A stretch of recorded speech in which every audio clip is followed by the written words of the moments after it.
Good morning, it's Anne Hunter here reporting on behalf of Barnsley Local TV. I'm here this morning at Unite with the community membership team, and I'm interviewing Richard Vivian, who is an advisor for people in the community who are wanting to seek advice around welfare benefits. Morning, Richard. Morning, Anne. Morning, it's really nice to see you again. Thank you. I've got a few questions to ask you this morning.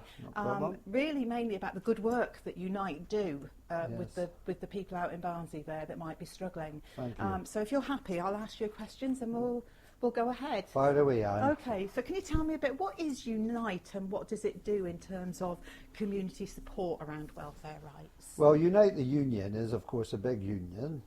It's one of the biggest unions in Europe. And a few years ago, they decided to set up a community section as part of the big union in order to give people who weren't working a chance to join a union.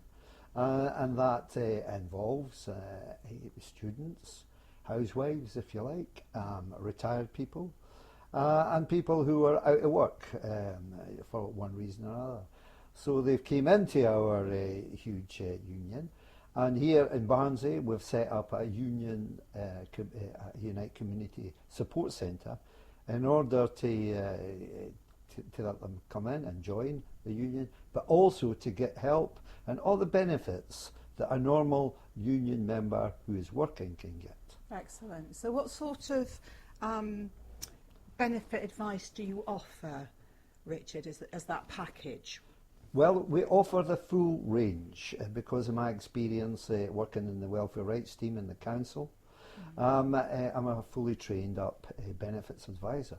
So we can offer them the full range of benefits advice, but normally it's only a few of the main benefits that we deal with, and that's job seekers allowance, employment support allowance, personal independence payment, disablement benefits, and benefits around working and people who are either out of work or coming back to work. And these are the main benefits that we deal with, and I think they make up about probably 75% of the advice I give. However, I can actually advise on any benefit that people want to come in and seek help on. So could you give me an example of that, just to give a Yes, flavour to our community well, audience? For example, job seekers allowance, we can help people to fill in the forms. But nowadays, of course, what's happening in the Department of Work and Pensions is that a lot of the applications are now going online. Right. So you can actually claim them online. Now, many people don't have a computer at home. And of course you can telephone up and claim on the phone, but many people are finding that it's taking ages and ages to get through to an advisor. Okay. So they can come in here and use our online computers, which we have in the centre, and we have around 8 computers that they can use. So we can help them process their application online in front of them and see what's happening visually on the screen. And then we can submit that claim to the job centre, and within a few days they will get an appointment or an interview at the job centre to process their claim and take them through the procedures, the benefit. That's a huge reassurance for them, isn't it? Because that means that they've got people like yourself around that actually can support them as well, which means that they're not struggling on their own at home, even if they've got a computer, because it can be overwhelming, can't Well, it? absolutely, and these forms are no simple. Can I tell you that it takes me all my time, and I've done this for a long time, to actually go through the forms. And we're talking not just about job seekers, we're talking about employment support allowance for people who are too ill to work. We're talking about people who claim a housing benefit, or who are claiming discretionary housing payment to help them with their housing benefit if they've been caught by what they call the bedroom tax. Okay, that's really hard. That's framed it beautifully, Richard. Thank you. Can I ask, is it open to all people? Or do you have to be a member? Is it open to anybody coming? No, How do they access anybody your can services? come in. We are open to the public. However, we do encourage them to join Unite the Union. It's only £2 a month, and for certain periods we have sponsored through the main union branches who can sponsor our people who want to join Unite and can sponsor them for up to a year. So they would not pay a penny for a year, and after that they would only pay £2 a month, and for that you get all the benefits, legal aid help, you get help and support here at the centre, and a whole number of things. There's too many to go into here, but they can get all the benefits, a full union member who's working. So how do they know how to access your service? Yes. That's a big one, isn't it? Well, how do they know you're here?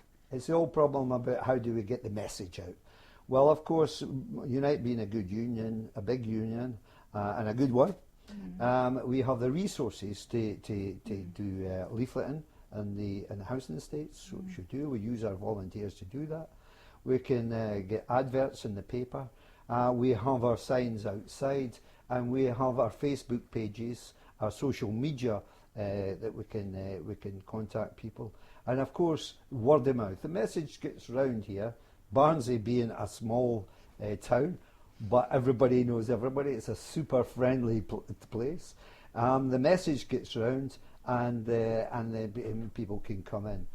They can get the support, and then if they want, it's up to them. They can decide whether to join or not.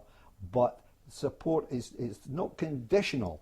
Support is not conditional on being a member, or conditional that they have to join. Oh, that's lovely. So that means that in other words, anybody can come in and access that support, which is a great help, clearly.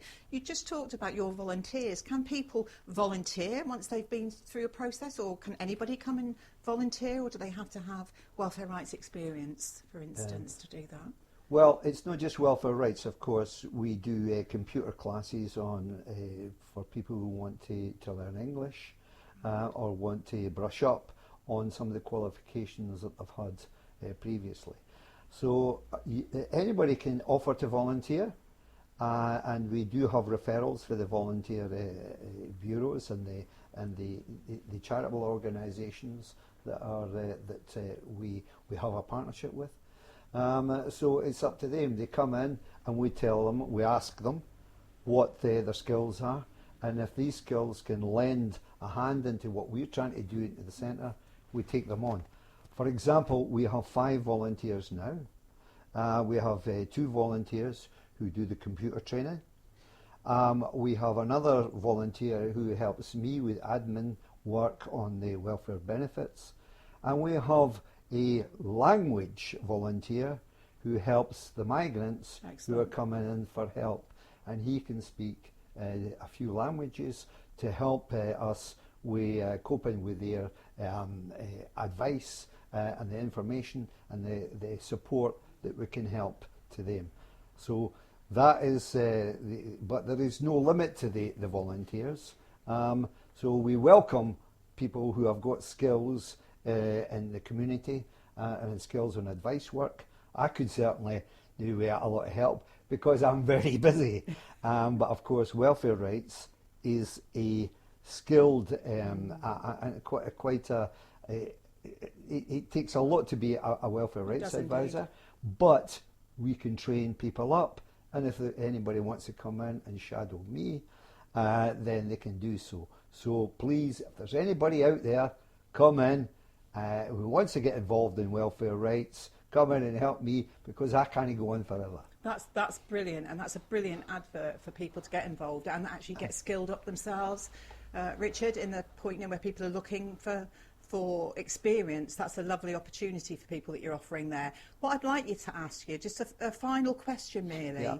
Would you see your volunteers that you've got, this is a big thing for you as an organisation and you yourself as well, would you see your volunteers being interested in getting support from Barnsley Local TV to create their own news story about what you do and how you do it, so that we came in and supported them to develop their own little programme? We would welcome any support for anywhere, because people who come in here, they're very grateful for the support they get, but they also want to give something in return. So it's a two-way process. We can support them, we can help them, and then they can, in turn, can put that support and help and the skills that they've learned back into the community. That's what we're called, Unite Community. We are part of the community, and we want to help the community, and in doing so, we can help each other.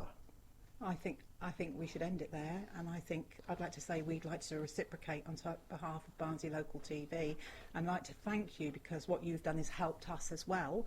I'd like to thank you today, Richard, because I think that's been a really valuable experience, and I'd like to say that's it for today, but I hope that we'll be in contact with you again. Thank you. Well, thanks, Anne, and you're welcome. Well, that's it. That was the part of our first information session on welfare rights, and we look forward to doing some more for the community. So keep in touch with BLTV to see us.